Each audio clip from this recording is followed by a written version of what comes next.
आथोन गेलेनायनि फर्मुला। आथोन गेलेनाया मोननै रोखोमनि जानो हागौ लोगोफोर। सेथिया जाबाय गावनि बिसिजों एबा जेबजों आथोन गेलेनाय आरो गुबुन मोनसे सिनाय रोङि एबा जेबबो नङा बिसिबो नङा बेजों आथोन गेलेनाय।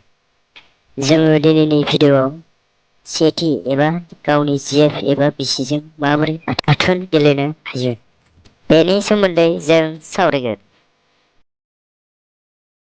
गावनि बिसिजोंथ' गोसोबायदि आथोन गेलेनो हायो, नाथाय जेबखौ एसे थाबनो आथोन गेलेनो राजि जाहोनाया गोरलै नङा। बेनिखायनो जों गावनि जेबखौ ओरैबायदि अननांगोन आरो थार मोजां मोननांगोन, लोगोसे जेबाबो नोंथांखौ अब्लासो आथोन गेलेनो थाखाय मोननो हागौ। जों बुंनो हायोदि थार मोजां मोननायजों लोगोसे फोथायनाया थानांगोन, अब्लासो जेबा नोंथांजों आथोन गेलेनो नङाब्ला मानिथो सिनाय रोङि फोथायनाय गैयै जेबजों आथोन गेलेनो। बिथांमोना एबा गार्लसफोरा आथोन गेलेखांनायनि उनाव जेबखौ गारना थांजानो गिनाय मोनो। बे जाहोननि थाखायनो खायफा जेबफोरा गावनि जेबजों आथोन गेलेनो नागिरा। बेबादिल' नङा लोगोफोर, बे बुहुमाव ओरैबायदि गार्लसफोर दं दि बिथांमोना खालि रांनि थाखाय आरो मोजां लानायनि थाखायनो आथोनबो गेलेनो मोजां मोनो। बिसोरनि थाखाय मोजां मोनजानायनि जेबो भेलु गैया। अब्ला जों माबोरै आथोन गेलेनो गावनि जेबजों? नाम्बार 1 आइडिया, जों जेबखौ जोंनि सायाव फोथायनाय सोमजिहोनांगोन। नाम्बार 2 आइडिया, जेबखौ जों सानसेयाव 5 मिनिटब्लाबो आथोन गेलेनायनि सोमोन्दै सावरायलायनो नाजाथारनांगौ। नाथाय बेयावनो खायफा सिख्लाफोरा जोबोद लाजि गुसु जायो।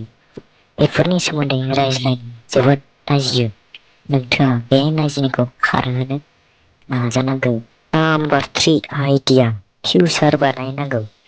माने ओरैबायदि जों सानैजों थार गोसोजों थैलायना आरो हाबा जानायनि उनाव इयुन बेबि जों लागोन एबा खांगोन।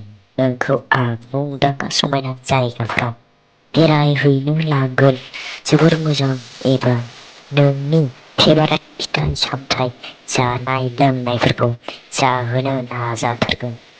माने नोंनि साननाय सिमांखौ आं आबुं जाफुंसार होगोन। नाम्बार 4 आइडिया, जेब्ला लाजिनाया खारगोन, लोगोसे बेखौ रियेलाव खारहोनो नाजानांगौ। जेरै खावनायाव किस खालामनाय, गोबालायनाय, लासै लासै, सानसेयावनो नङा। जेब्ला लाजिनायनि पारसेन्टआ खमिलांफ्लांजोबगोन अब्ला किसबो खालामनो नांगौ। नाम्बार 5 आइडिया, आथोन गेलेनायनि फारसे आवगायलांहोबाय थानांगौ। बिब्दिनो नोंथाङा आथोन गेलेनो मोनथारगोन। नाथाय गेदेर प्रब्लेमा जाबाय बेनोदि आथोन गेलेखांनायनि उनाव माब्लाबाबो गारलाथारनाय एबा ब्रेकआप